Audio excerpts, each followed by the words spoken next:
Hello guys, તમારું સ્વાગત છે મારી ચેનલ પર Pooja kitchen. Please like and subscribe to my channel and press the bell icon for more videos. આજે આપણે બનાવશું ઢોકળા પલાળવા માટેનું માપ આપણે જોઈ લઈએ. 1 ને અડધી વાટકી ચોખા અને અડધી વાટકી અડદની દાળ. એક જ વાટકીનું માપથી બધું લીધું છે. હવે આપણે આને પલાળી લઈએ. હવે આપણે પલાળી લઈએ.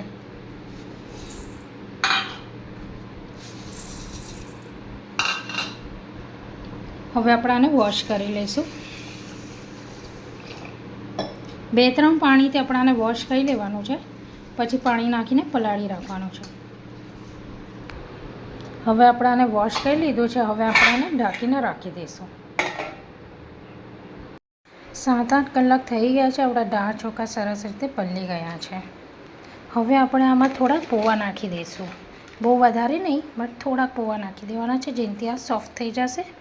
બસ હમણાં 5-10 મિનિટમાં પલળી જશે. એની પછી આપણે આને વોશ કરીને પીસી લેવાનું છે. હવે આપણે દાળ ચોખા વોશ કરી લીધા છે. હવે આપણે આને બ્લેન્ડમાં પીસી લઈશું. થોડું પાણી નાખી દેવાનું છે. હવે આપણે આને બ્લેન્ડ કરીશું.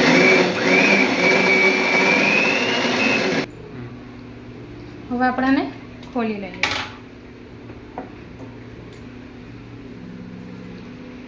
હવે તમે જોઈ શકો છો કેટલું સ્મૂથ બેટર છે. ના બહુ પતલું ના બહુ જાડું, બસ આવું જ હોવું જોઈએ બેટર તમારું.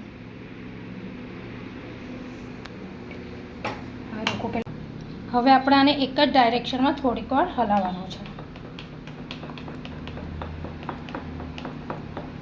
બસ હવે આપણે આને ઢાંકીને મૂકી દઈશું તડકામાં, જેનાથી આથો આવી જશે તમારો. આપણે જોઈ શકીએ છીએ આપણો આથો કેટલો સરસ આવી ગયો છે. હવે આપણે આને મિક્સ કરી લઈશું.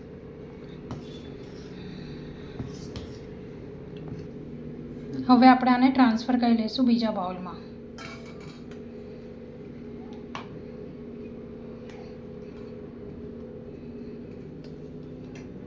હવે આપણે એમાં થોડું પાણી નાખશું અને મિક્સ કરી દઈશું. સ્વાદ અનુસાર મીઠું.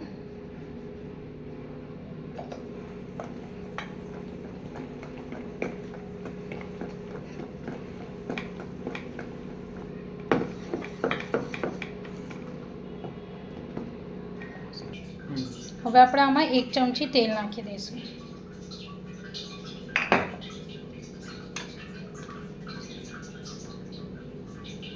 સોડા,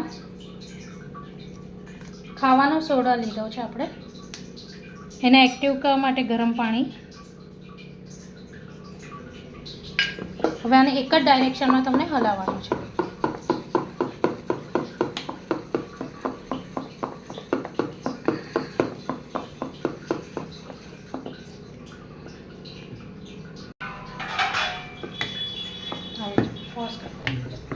હવે આપણે આને ટ્રાન્સફર કરી લઈશું પ્લેટમાં.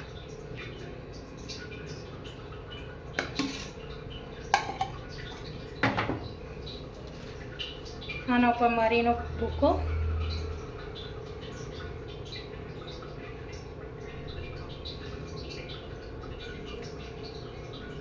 હવે આને પ્લેટ ઢાંકીને મૂકી દઈશું. આને હવે 15 મિનિટ સુધી આપણે રહેવા દેવાનું છે. હવે આપણે ચેક કરી લે આપણે ઢોકળા થઈ ગયા છે. આપણે ઢોકળા રેડી છે. આપણે ચેક કરી લઈએ. એકદમ ક્લીન નીકળ્યું છે, એટલે આપણે ચડી ગયા છે ઢોકળા. હવે આપણે આને કાઢી લઈશું.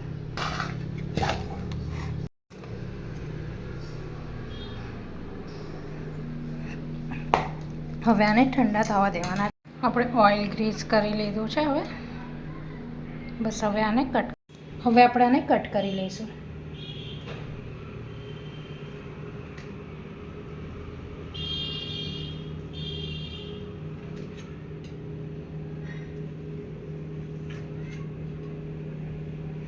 આ રેડી થઈ ગયા છે આપણા ઢોકળા. હવે તમને અમને બતાવી શકું છું કેટલા પ્લફી થયા છે. જોઈ શકો છો તમે કેટલા પ્લફી થયા છે.